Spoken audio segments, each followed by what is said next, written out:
Good morning class. आप मुझे सुन पा रहे हैं? तो देखिए, हम इस क्लास में चर्चा कर रहे थे understanding discipline and school subjects paper की क्लास है, जिसमें कि हम लोग डिसिप्लिन की चर्चा कर रहे थे। डिसिप्लिन होता क्या है, उसका अर्थ क्या है, उसकी इम्पोर्टेंस क्या है, ये सारी हमने डिस्कस कर ली थी। और लास्ट क्लास में हमने डिस्कस किया था importance of discipline for students. उसे पहले हमने डिस्कस किया था importance of discipline for a teacher. तो हमने importance of discipline for students में 3 पॉइंट लगभग डिस्कस कर लिए थे पूरी तरह से। अब हम चौथे पॉइंट को डिस्कस करेंगे, जो कि है विषयों के अध्ययन में सरलता लाता है। इसको हम ये डिस्कस कर रहे हैं कि डिसिप्लिन का क्या इम्पोर्टेंस है एज ए स्टूडेंट्स के लिए। तो यहाँ पर चौथा पॉइंट है विषयों के अध्ययन में सरलता।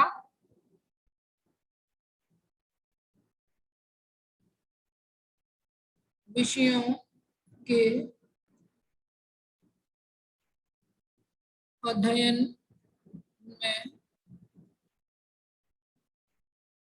सरलता। तो यहाँ समझने का प्रयास करिएगा, देखिएगा कि छात्रों के समक्ष जब अनुशासित व्यवस्था के आधार पर विषयों को प्रस्तुत किया जाता है, जो भी सब्जेक्ट हम उनको पढ़ा रहे हैं, तो उनको वो सब्जेक्ट पढ़ने में सरलता होती है। अगर एक सिस्टमैटिक फॉर्म में या एक रिलेटेड फॉर्म में जब हम उनको कोई भी सब्जेक्ट प्रोवाइड करवाते हैं या प्रेजेंट करते हैं उनके सामने, तो उनको उनको समझने में बहुत आसानी होती है। जैसे कि अगर हम सोशल स्टडी की बात कर लें, सोशल स्टडी के जो बहुत सारे ऐसे टॉपिक्स होते हैं जो रिलेटेड होते हैं बहुत सारी गतिविधियों एवं तथ्यों का समावेश करते हुए, और उन दोनों तथ्यों का और गतिविधियों को जब हम एक दूसरे से रिलेट करते हुए पढ़ाते हैं, तो बालकों में या छात्रों में विषयों को समझने में आसानी होती है, या अध्ययन विषयों को समझने में सरलता महसूस करते हैं।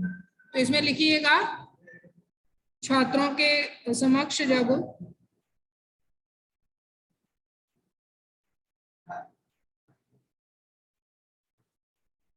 छात्रों के समक्ष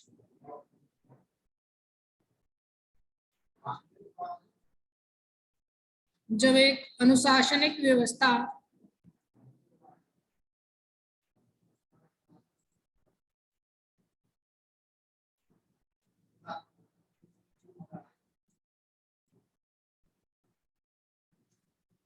के आधार पर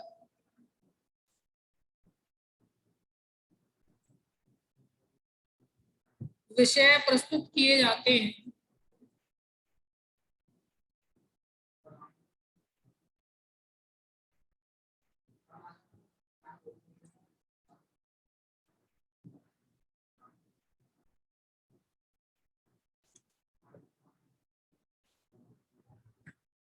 तो उनको पढ़ने में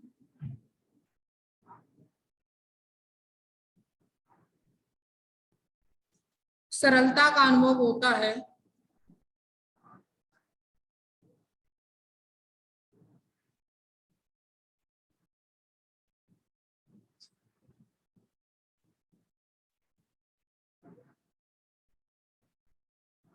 जैसे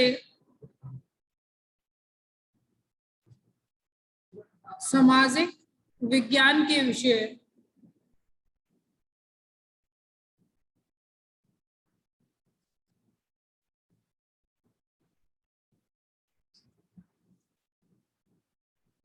का अध्ययन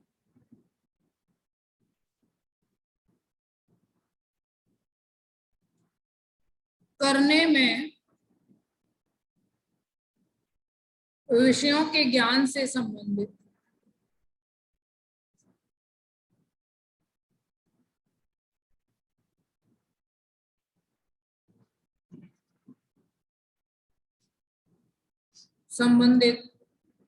विभिन्न गतिविधियों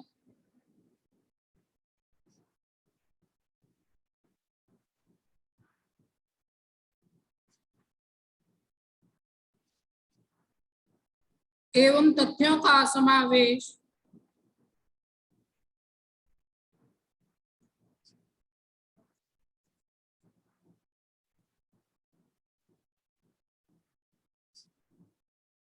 होता है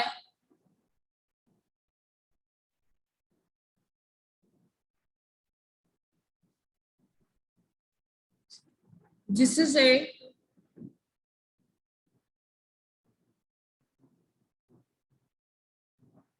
एक विषय दूसरे से सहसंबंध रखता है।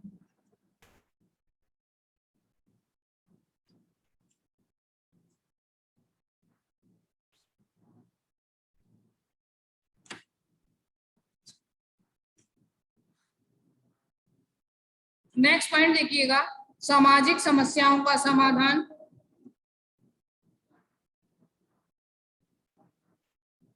सामाजिक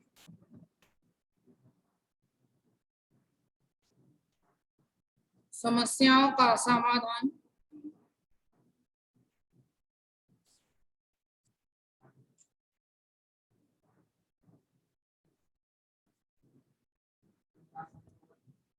छात्र समाज में रहकर अनेक प्रकार की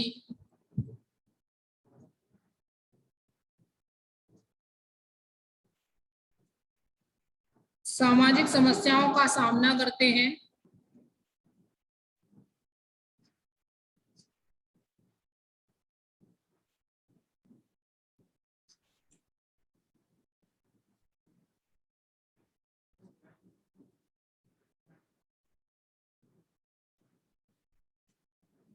विषयों के ज्ञान के आधार पर वे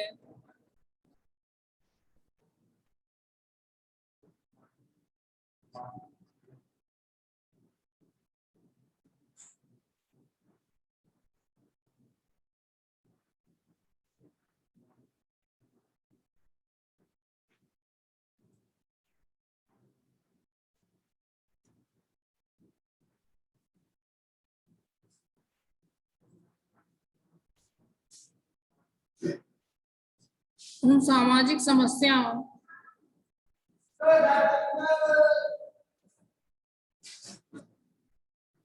का सामना करता है और विषयों के ज्ञान के आधार पर वह उन सामाजिक समस्याओं का समाधान करता है।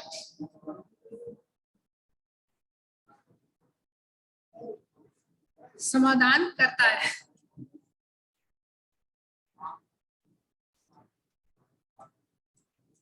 जैसे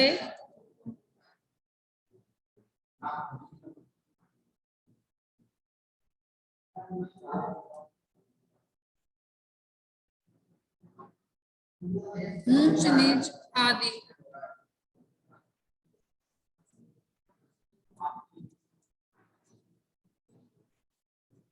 ऐसी समस्याएं हैं जिनका समाज में छात्रों को, नेक्स्ट आगे पेज पे लिखते हैं,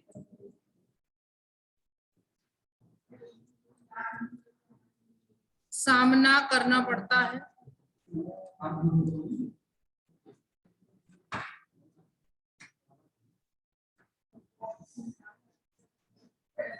नेक्स्ट पॉइंट है सामाजिक व्यापक अधिगम, सॉरी सामाजिक तो कर लिया, व्यापक अधिगम।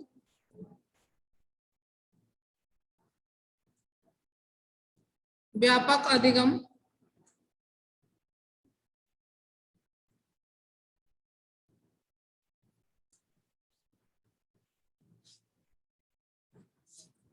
इसमें देखिएगा, अध्ययन विषयों के ज्ञान के माध्यम से, अध्ययन विषय के ज्ञान के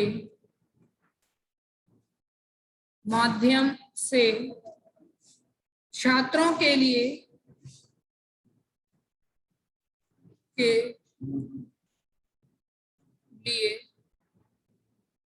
व्यापक अधिगम की व्यवस्था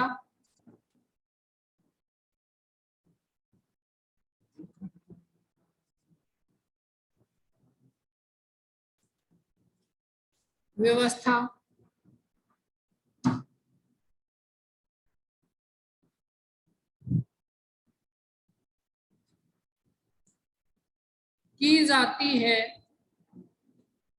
विषयों के ज्ञान के आधार पर, विषयों के ज्ञान के आधार पर विविध विषयों के पाठ्यक्रम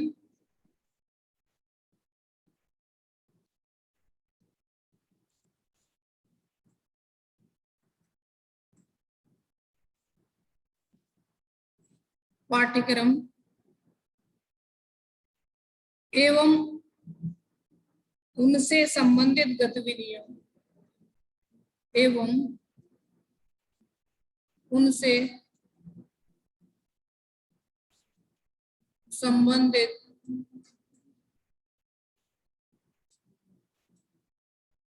गतिविधियों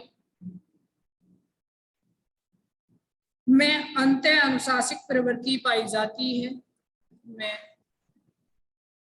अंतः अनुशासनिक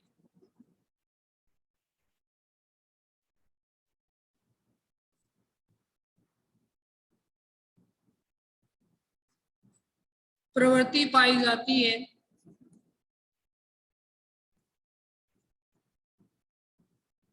जिसके परिणाम स्वरूप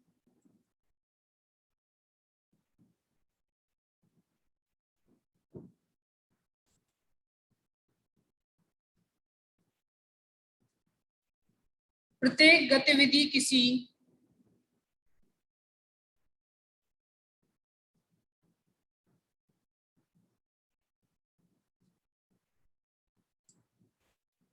दूसरी गतिविधि से संबंधित होती है।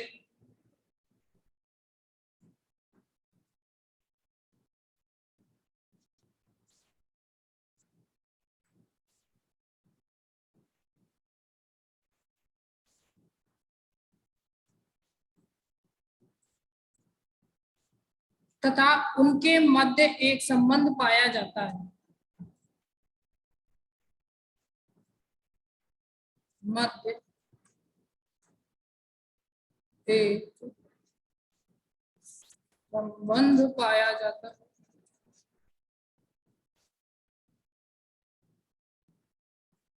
इस प्रकार से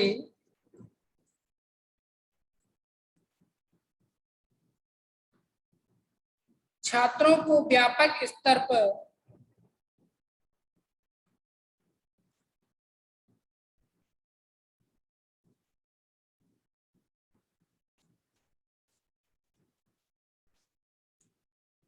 अधिगम प्राप्त होता है।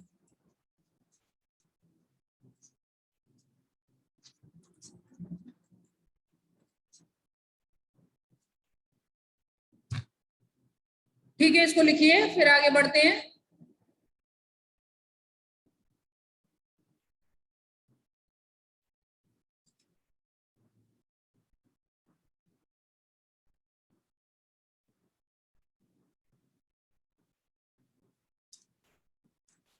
नेक्स्ट पॉइंट देखिए 7, समन्वित अधिगम।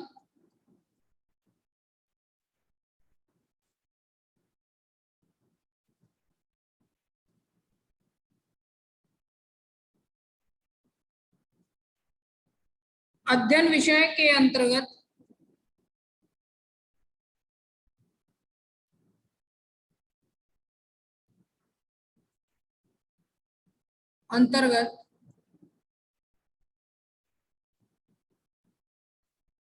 प्रत्येक विषय का संबंध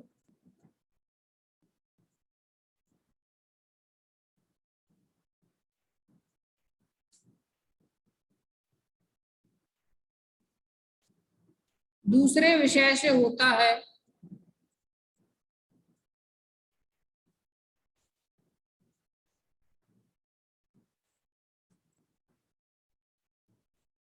तथा एक संकाय का संबंध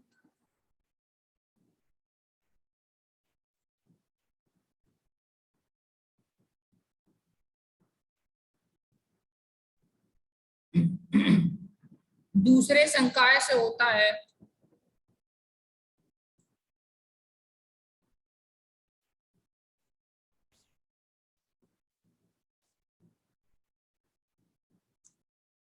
जब किसी समस्या का समाधान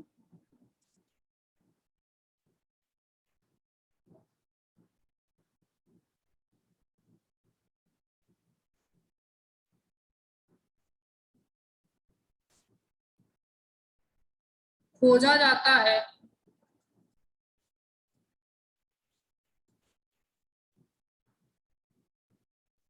या किसी नवीन सिद्धांत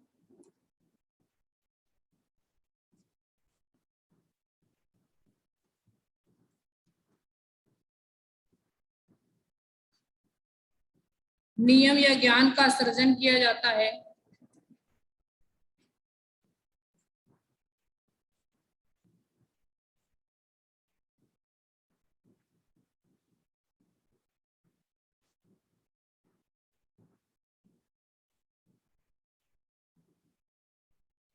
तो इन सभी विषयों एवं संख्याओं का समन्वित अध्ययन किया जाता है। तो इन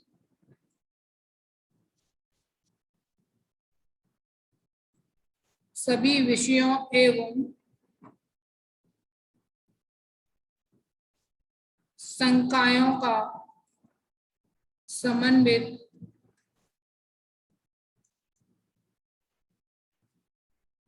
अध्ययन किया जाता है।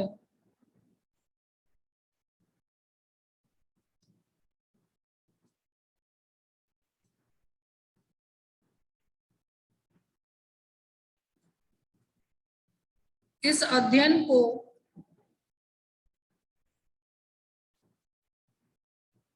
समन्वित अध्ययन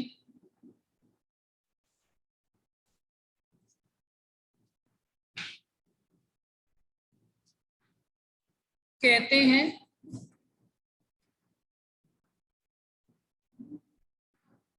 विषयों का सर्वोत्तम उपयोगी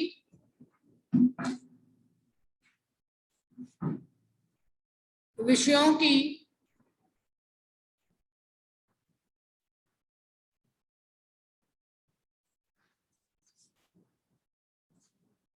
सर्वोत्तम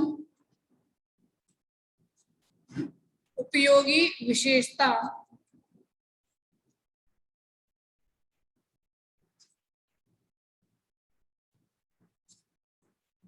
यही मानी जाती है।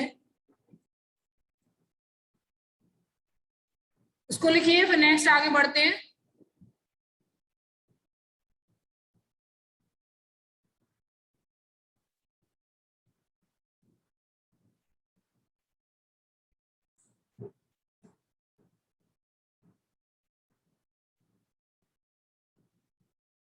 जी, नेक्स्ट है 8 पॉइंट, विषयों के चुनाव में उपयोगिता।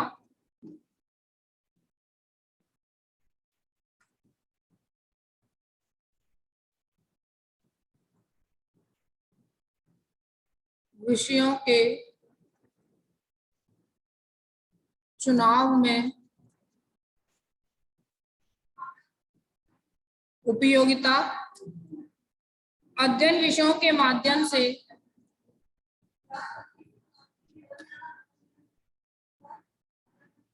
अध्ययन विषय के माध्यम से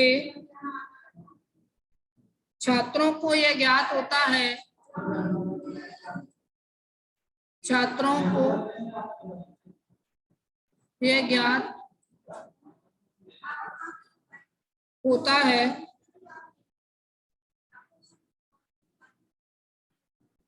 कि किस संकाय में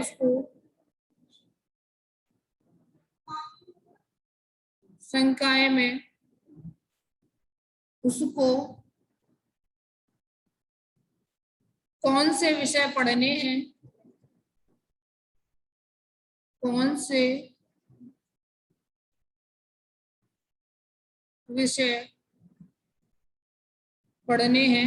इस आधार पर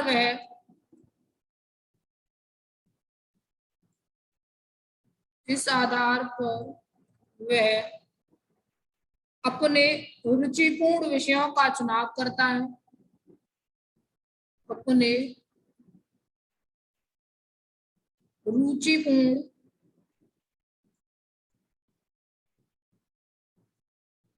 विषयों का चुनाव करता है, उसी ज्ञान के आधार पर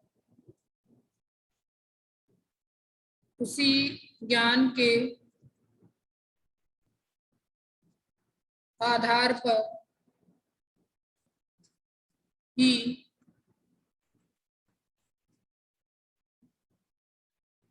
छात्रों के समक्ष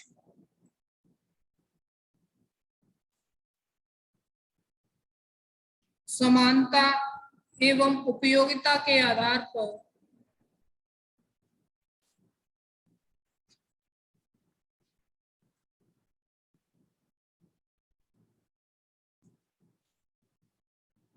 पर विषयों का समूह प्रस्तुत किया जाता है।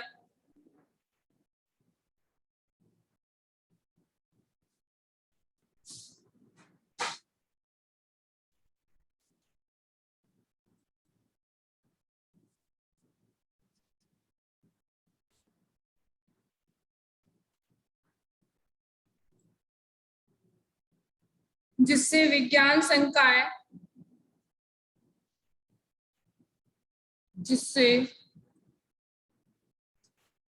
विज्ञान संकाय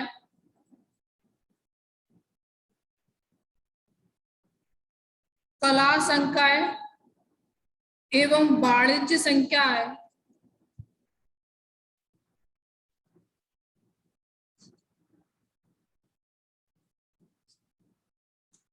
आदि के नामों से जाना जाता है।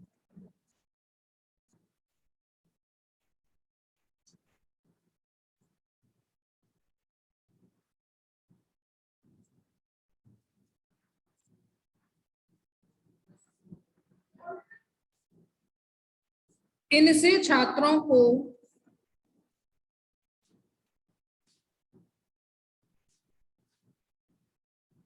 उचित एवं उपयोगी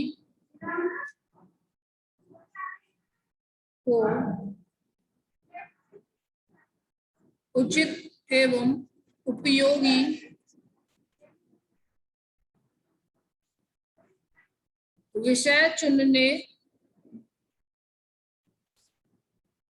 में सहायता प्राप्त होती है।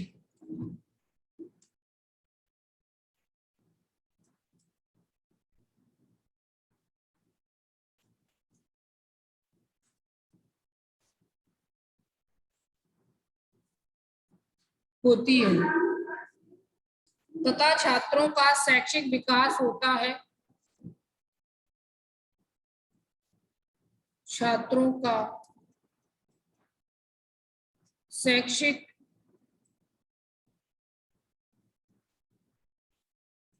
विकास होता है। तो इस प्रकार से हमने शिक्षार्थियों के लिए अध्ययन विषयों का महत्व पर चर्चा करी और इसके बहुत सारे पॉइंट्स हमने यहाँ पर डिस्कस कर लिए, जैसे कि नंबर 1 सरल एवं स्वाभाविक अधिगम होता है। उपयोगी ज्ञान का अर्जन करने के लिए, विषय अधिगम का स्थानांतरण करने के लिए इसका महत्व, विषय अध्ययनों में सरलता होती है, इससे सामाजिक समस्याओं एवं उनका समाधान करने के लिए, व्यापक अधिगम की दृष्टि से, समन्वित अधिगम की दृष्टि से और विषयों के चुनाव में सहायता प्राप्त होती है। तो उस प्रकार से या उस वे में भी हम इसकी इम्पोर्टेंस को देखते हैं।